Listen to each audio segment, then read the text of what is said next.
my name is Ashley Rourke. I'm studying music education at the University of Toledo. I am currently at the Rehabilitation Family Center in Beijing, China. We are here to do some family classes and work with small children on just basic music ed classes. I've always been interested in music. It's always been a part of my daily life, and so being here and doing music ed is something that I'm really passionate about. My name is John Leo. I'm a second-year film student at the University of Toledo, and I am currently here in Beijing, China. This is the Temple of Heaven, or the garden for it. I figured it'd be beautiful, but I just didn't know the magnitude of beauty that each palace and temple holds. I'd like to come back because it's just so different and so nice to get out of your own normal routine. I never realized the full extent to that Western culture has on the rest of the world. Like, I knew it was big and everywhere, but I didn't realize how big.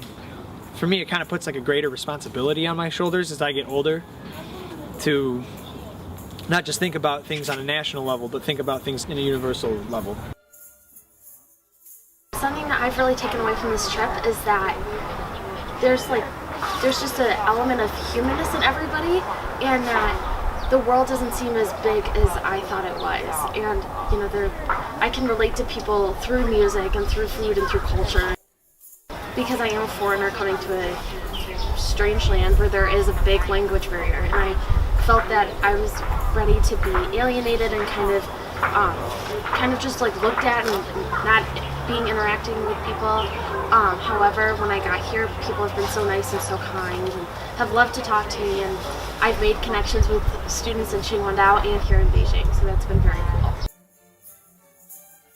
Of course, I'd want other students, if they're traveling to China, to go through the Confucius Institute. I feel like the tours that they set up for you and the tour guides they set up for you, first off, every tour guide is a very understanding, really loving person. And the routes they set up for you, they're a lot of it's some touristy stuff, but a lot of it's really quite hidden stuff that I feel like you wouldn't get with an average tour guide or tour group. Definitely, if you have an opportunity to study abroad, even if it's just for a week like this trip has been, I say go for it.